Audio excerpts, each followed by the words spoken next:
As spawning in the top left-hand corner of Oceanborn, we have the Polish Protoss player, the Red Protoss, representing OSC Esports. It is Krystianer.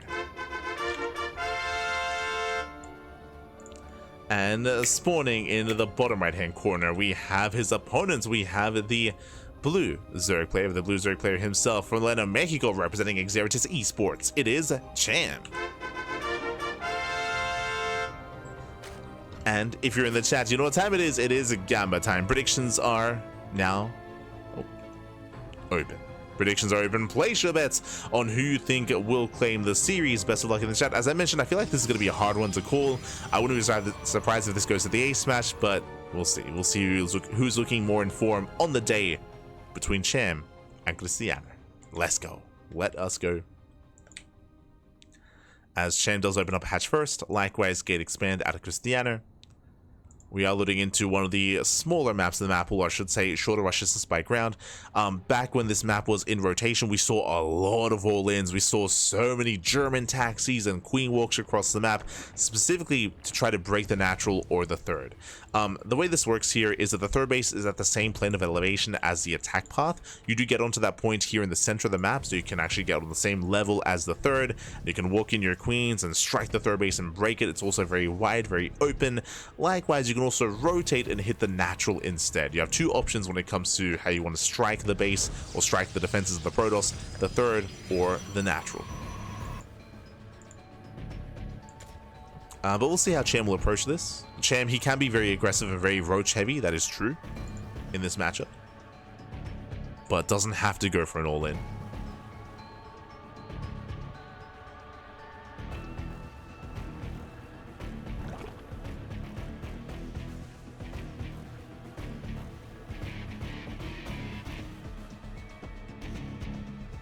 So here we go.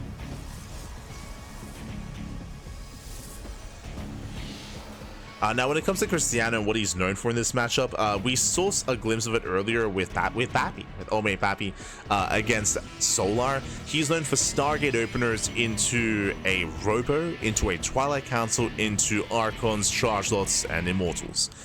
That's kind of where Krystianer thrives, and we have seen Krystianer take it to some of the best Zerg players in Europe playing this style. We've seen him have his way with a laser, for example. I would say the laser is... I mean, currently, right now, Elijah is spending a lot of time outside of StarCraft, but despite that, I think I would still place him as like top 4 Zerg player in Europe. I think right now I'd place Lambo above a laser, just because Lambo is active and a laser isn't.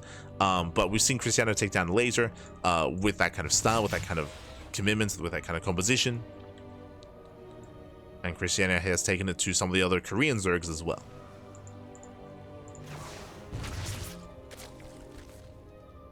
So that's typically where Krystianer is the most comfortable.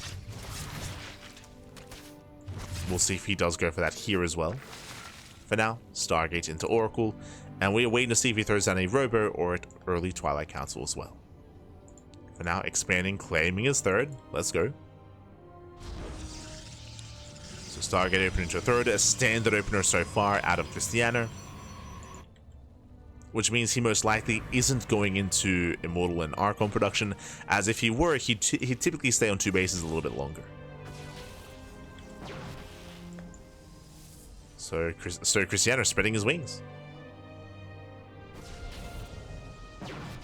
Hunting down the Overlord.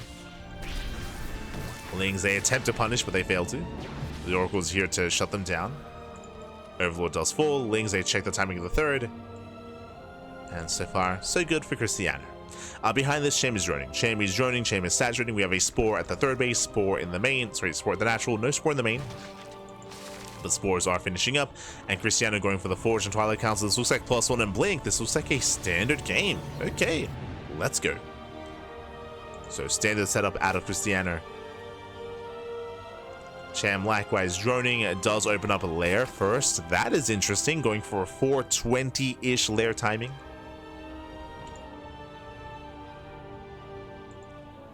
So faster lair. Evo Chamber gets thrown down. And this may just line up with a Roach Warren to go into Roach Speed, assuming we get a Roach Warren in the next 20 seconds. Otherwise, this could be +1 melee into fast Hydra production. So we're waiting for the Roach Warren. as it should be thrown down soon if we're going for roaches. Evo chamber is done. +1 range. No roach warren. Looks like Ling Hydra. Meanwhile, Oracles they hit the 4th. They hit the 4th base, and they will force a cancel. Up. Oof, there it goes. Does cancel. Lair is now done. Yep, so it's going to be Ling Hydra, as you mentioned. Now, because we're going into range and not melee, this does tell us it's going to be a big commitment into Hydras, and this may actually lead into an infestation bit into faster lurkers, take with +2. But now there's 6 drones go down. Nice damage here by Krystianer. Setting up a proxy towards the left-hand side. No gases at the 3rd base. I know we're focusing on Cham. Cham is going Ling Hydra, that is true. But back at home, how many gateways? We have a setup going for a 8-gate 3-base all-in. Let's go. It gets found. It gets found out. Gets out. Gets scouted. Gets spotted. Oracles, they respond. They will protect the proxy. But at least Cham knows. Now, this is going to be a tough hold. Typically, to defend against an 8-gate like this, to defend against a 3-base all-in, roaches are a little bit safer. Ling Hydra is good against Blink Stalker, don't get me wrong, but against an all-in like this, it's going to be a tough hold. Oh boy. But at least Cham knows, right? At least he's aware of what's happening. Hydras are amassing, Lings as well. Cham, he's cutting workers at 60. Cutting workers early on to survive. Oh, and Krystianer, he does expand behind this. He expands with his army. So the expansion is behind the army here, going for a 4th base and getting into charge. Sticking, continuing with gateway units. No gas. No gas at the 3rd. Oh. Stasis gets baited. Stalker's poking in, trading with Link so far. Another Stasis going up. Still some nice trades for Krystianer. He has yet to lose, or he's only lost 2 Stalkers so far. Oh, losing a 3rd. Now the Stalker goes down. More Stalkers they reinforce. Remember, there are 8 gateways behind this. It is hyper aggressive and hyper committed here from Krystianer. You can see the Lings, we're running out of Lings. Cham, he's running out. He needs more Lings. Now the scary thing here is that when the Ling count gets low, then Hydras start falling. And those are going to be expensive losses for Cham. He can't afford to lose the Hydras. That's why he needs those Zerglings. So far, it's okay, but the Stalker count is getting higher and higher. Lings, they collapse on the army. Another Stasis goes off. Hydra speed just now finishing up. And you can see Krystianer, he's barely not getting on top of the Hydras. He's so close. And what's terrifying about this position here is that 1, Krystianer, he does have an economy behind this, and 2, he's going to have Zealots to reinforce. And Chargers are exactly what he needs to break into those Hydras. Banelings are morphing in. Banelings are on the way. Stasis gets baited. Baneling run by across the map. Heading for the mineral line. Krystianer, does he react in time? Does he notice? Oh no, no reaction. He gets in. Massive connection. 17 pros go down. Krystianer, he will lose the 3rd. And Cham breaks out. He does break out.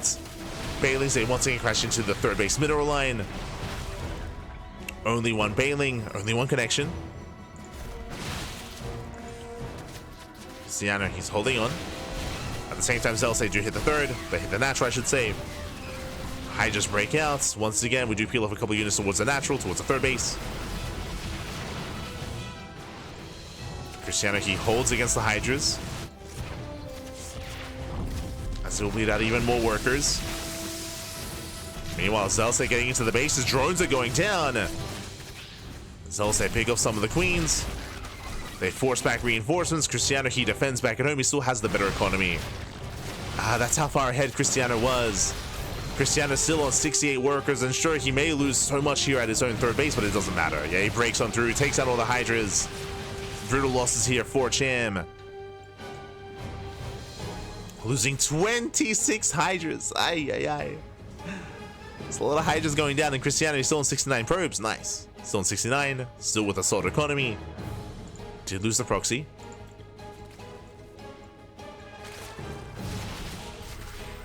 Krystianer still has that momentum.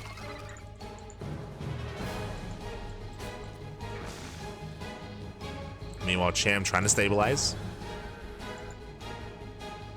As aggression is subsiding, gases were taken, so now we can afford future tech. Archon production has begun. No Storm. Storm was not researched, so only Archons. A Storm would be ideal against this kind of army, but Krystianer, he's not ready for it. Another Baneling run by. Cham, he needs that mineral line, but alas, the army's waiting for him.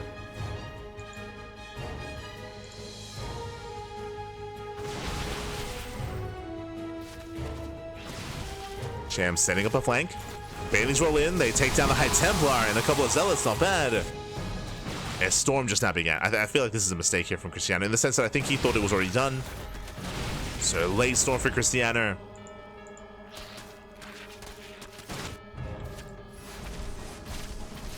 Stalker's getting caught out. Cham, can he break this fourth base? Can he break him? He's rolling in. Oh no! There's no way out. He can't break out Lings. They get into the mineral line, and the fourth base is going to be broken. Cham, he's doing it, Pat. He's doing it. The Storm is still not ready. 5 seconds. 5 seconds away. Bailey's rolling in. The High Templar. Oh no! Can he get away? Oh my god, brutal losses. Every High Templar forced to morph into Archons. One High Templar survives. 17 probes going down. And Cham may have just done it. He breaks through the main army. 0 Storm. As there was that only Storm remaining. GG gets called, and Cham, he overwhelms. Cham takes game number 1. Whew, GG. Cham does take the first game, does take a lead. And meanwhile, a big shout to Pili. Baby God. Thank you so much. Thank you so much for the raid. Hope you had a great stream. Hope you had a great either ladder session or arcade session. Hope you had a great time. I apologize for not giving you a shout out during the game itself. We were a little bit engrossed, but thank you so much for the raid. Hope you had a great time. Big shout out to old mate Pili. As Cham does take a lead in the series. Whew. GG, very intense, very back and forth. There were strong moments for Krystianer. Krystianer, he was fighting well for himself. He was applying so much pressure to Cham, sniping so many Hydras and trading well for himself. But the run-bys, the Ling run-bys, the Baneling run-bys, the counterattacks, they were pulling Krystianer apart. He had a very hard time reacting in time to pull away his workers or to warp in or to defend. GG. GG well played. The reactions were not there. And with that, we're getting into game number 2.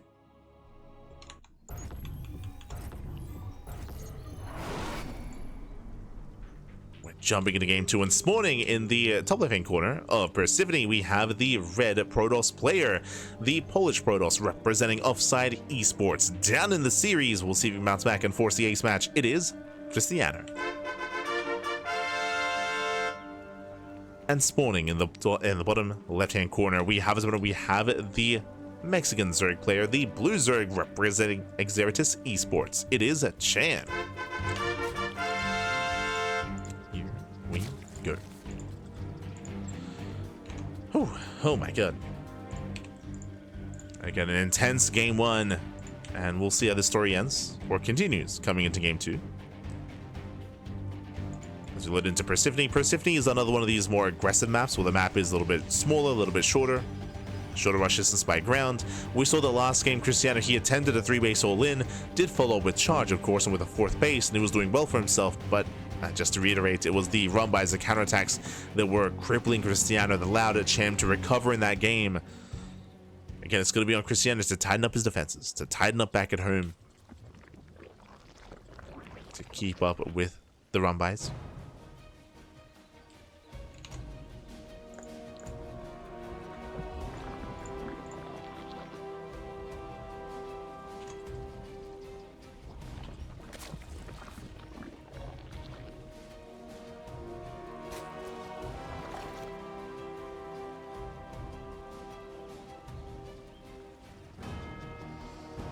Can keep up.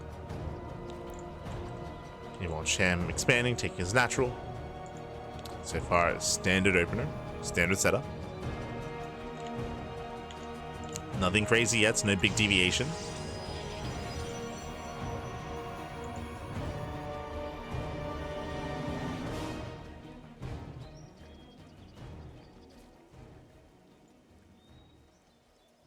As Krystianer, based on this pylon placement, does look like a Stargate opener, so it looks like a standard setup here. Stargate into Oracle into a third base. We'll see if Krystianer goes back to what he does best. I did mention at the start of game 1 how Krystianer, he has a certain playstyle that he was very fond of for a long time, going for a Stargate into Robo, into Twilight Council, staying on 2 bases longer and embracing Archon Immortal. But we didn't see that last game, and we might not see it here either. We'll see. Keep an eye on Krystianer.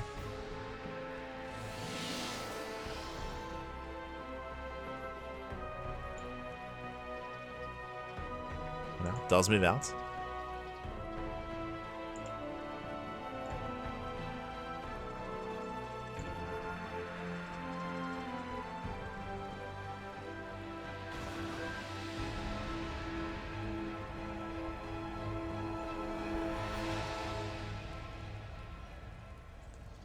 Oracle is on the way.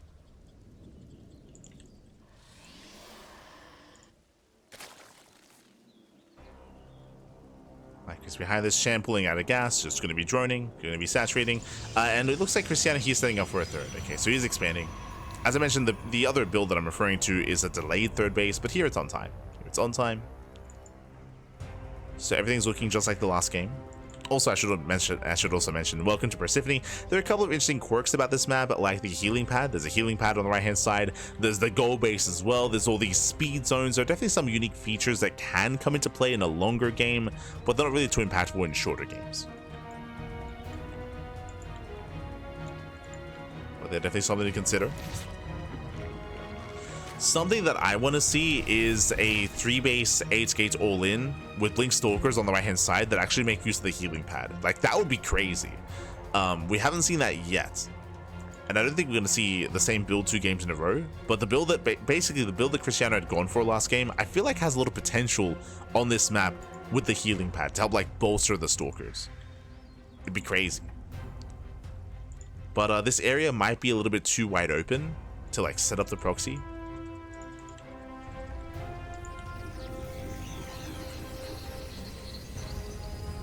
We'll see if we can get there. Until then, though, standard opener. We have the Forge on the way, Twilight Council +1 and Blink. Third base getting up and running. Meanwhile, this time, Cham, he's not rushing into the early lair. This is going to be a later 440 lair timing alongside a Roach Warren. Remember, last game it was a 420 lair timing with Ling Hydra.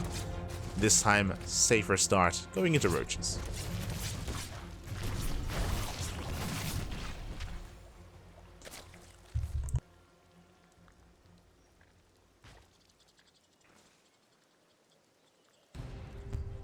As Oracles, they poke in, they poke out. Meanwhile, all my apologies, I assumed it was going to be Blink, but never mind, it's going to be +1 and Charge on the way. A much more aggressive build here by Krystianer. So he will have an earlier charge timing. And he can try to reinforce with this with Archons as well. Depse Shade across the map. They cancel the Shade, they get into the middle line. Drone's going to be going down. So far, decent damage, getting up to 3. 3 drone kills so far. Getting up to 4. Full workers going down. Likewise, once again, Shade is cancelled. Krystianer pulls away. And it looks like he may even escape with the Adepts as well. Ooh, as never mind, he commits. Going for more drones, gets up to 6. 6, 7, 8 drones going down. Can we get 9? Barely can. 9 drone kills, nice damage here from Krystianer. Behind this, embracing Immortal production, going into more charge lots. Second Robos on the way, going to double Immortal production. Aye, aye, aye. It's a lot of Immortals. Immortal cannons building up. Oracles, they move out, but they don't get much done here. They run into the Queens.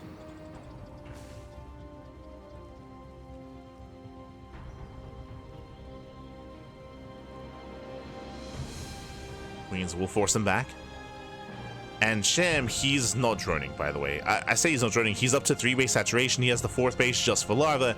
And Cham, he's massing up his own Roaches. Here we go. We have pure Roach production on the way. And Cham, he's committing. He's going for his own 3-base all-in. Again, no saturation here. He does transfer workers over for saturation, but isn't droning. Oracles poke in, they pull away. Cham's still building up his roach count. The upgrades are still a couple of seconds off. Has to wait a little bit longer. Now, this is going to be an interesting dynamic. It's going to be a Roach Ravager all-in out of Cham. I say it's a Roach Ling all-in, so far no Ravagers, against someone that's going double Robo, double Immortal production. Krystianer, he's going to have so many Immortals, but Krystianer, he's out of position. The armies, they pass by each other. We have the army on the left for Krystianer, we have the army on the right for Cham. So a bit of an awkward setup. We do have reinforcements back at home. Cham is moving out, the Ravagers are ready. Trying to get on top of the army. Where are those charges? Where are the reinforcements? There's no War Prism. Yeah, no War Prism with this. Force wheels, they get brought down, forcing a recall. The Immortals will escape, but there's one Immortal left behind. Two Immortals left behind. A rough miss rally there. And Krystianer, oh, the Lings! They do collapse on the army. Remember, there is no recall. That's going to be two Immortals for free. Massive losses here for Krystianer. Ay, ay, ay. Throwing away 2 free Immortals. He still has 4 back at home. But they're getting caught out in the open. No shield batteries. Uh-oh. No shield batteries, no defensive setup. Krystianer, he was not expecting to be forced to defend. Styles are doing well for themselves. So yeah, Cham has to kite back. Does kite back, cleans up all the Zealots, getting on top of the Immortals. Miles force back the army. Another Immortal goes down to 4. 4 Immortals remaining. They're on their own. Down to 3. And it's going to be down to none. GG gets called. Krystianer gets caught with his pants down, and Cham will take the series 2-0. GG. Whew.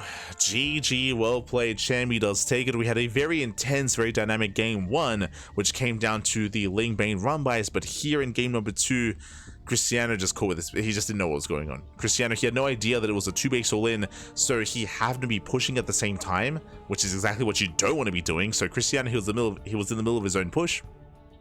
He then realized just how committed Cham was. He was forced to recall. He bled out some Immortals in the retreat, and because he was being the aggressor, or he felt like he was going to be the aggressor, he had nothing at home to defend. As in, no shield batteries, no defensive setup whatsoever, stasis traps, shield batteries. He was not ready to defend or to face off against an all-in. He was caught out. GG. GG, well played, was caught out. With that, Cham, he will claim the series, and we have 1 series left in today's broadcast, or in this morning broadcast. Let's go. Let's go. 1 series remaining. GG, well played here to Cham. My condolences to Krystianer. He is knocked down to the lower brackets. And up next, we do have a final match, a final series, a PvP between Skillus and Geralt. Let's go. We have 1 series remaining. And game 1 is going to be on Maganatha. Let's go.